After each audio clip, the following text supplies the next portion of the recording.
नमस्कार, आप देख रहे हैं न्यूज एक्सप्रेस। मेरा नाम है ऋतिक ठाकुर। एक अफ्रीकी नेता जिसके बयान से अब कहीं ना कहीं इंटरनेशनल लेवल पर हलचल मची हुई है।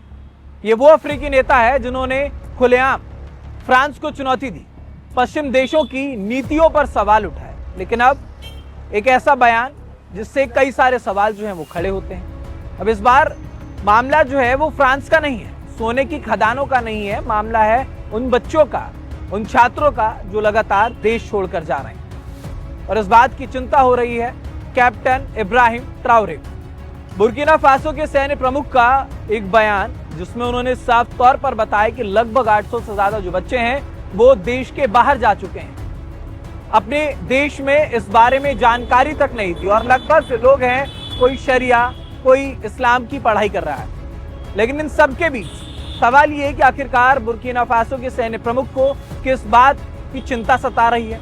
बुर्किना फासो के सैन्य प्रमुख आखिरकार कौन है, थोड़ा सा मैं आपको उनके बारे में पहले बता देता हूं। कौन है कैप्टन इब्राहिम ट्राओरे?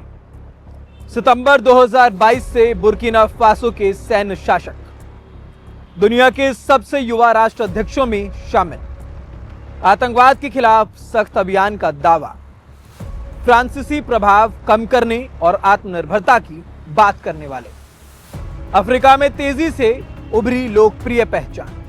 तो पिछले कई वर्षों से अगर बात करें हम अफ्रीका की या फिर बुर्किना फासो की, तो यहाँ पर आतंकवाद जो है वो बहुत परेशान किए हुए और उसकी वजह से बार बार हमने देखा है कि जो नए सैन्य प्रमुख आए 2022 में, वो बार बार कहते रहे कि अब यहाँ पर जो है आतंकवाद को खत्म किया जाएगा। और एक बड़ी चिंता जो है उन्हें आतंकवाद से हमेशा होती रही है, चाहे अलकायदा हो या फिर ISS की जो कनेक्टिविटी है उसकी वजह से बार बार वहां पर तमाम ऐसी गतिविधियां होती है जिसको लेकर के सैन्य प्रमुख जो है अब वो लगातार इस बात को लेकर चिंता जता रहे हैं। और उसी वजह से ये बयान दिया उन्होंने।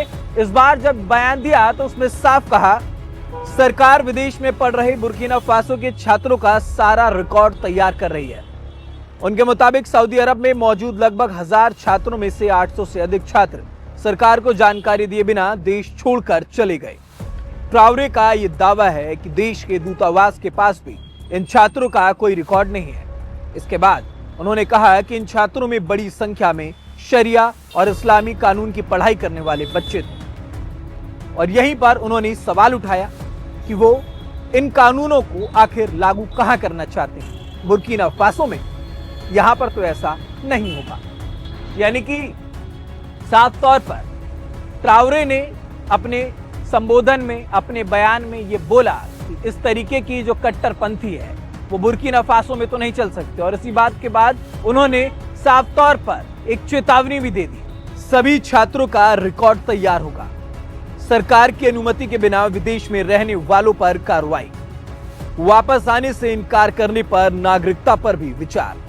यानी कि इन सभी बातों के बीच में ये तो समझ आता है कि ट्राओरे जो हैं वो उन सभी बच्चों को वो वापस बुलाना चाहते हैं। उनका कहना है कि यहाँ पर हमारे देश में ऐसे बच्चों की जरूरत है ताकि देश के अंदर जो है डॉक्टर, इंजीनियर, साइंटिस्ट, तमाम जो पढ़े लिखे बच्चे होते हैं, जो होनहार बच्चे होते हैं, उनकी जरूरत है, ना कि ये वो बच्चे जो कि कट्टरपंथ में घुसकर देश छोड़कर बाहर चले जाए। और इन सभी के लिए ये चेतावनी भी दी गई है कि अगर ये लोग वापस आ जाते हैं तो ठीक है, लेकिन अगर ये लोग वापस नहीं आए देश में तो इनकी नागरिकता पर भी जो है वो एक्शन लिया जाएगा।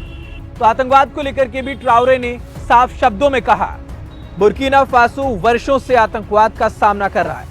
उनका आरोप है कि धार्मिक कट्टरपंथ और विदेशी प्रभाव देश की सुरक्षा के लिए चुनौती बन रहे हैं। उन्होंने ये भी कहा कि इतिहास में बाहरी ताकतों ने अफ्रीकी देशों को धर्म और जातीय पहचान के आधार पर बांटने की कोशिश की है। लेकिन ऐसे में अब ये साफ हो चुका है कि ट्राओरे को आतंकवाद से परेशानी है।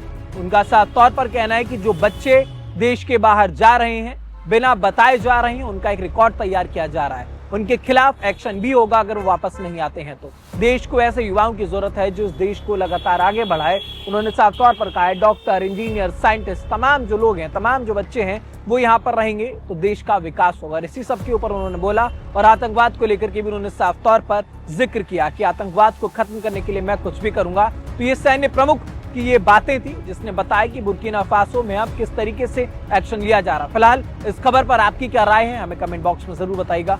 देश दुनिया से जुड़ी तमाम खबरों के लिए देखते रहिए न्यूज एक्सप्रेस।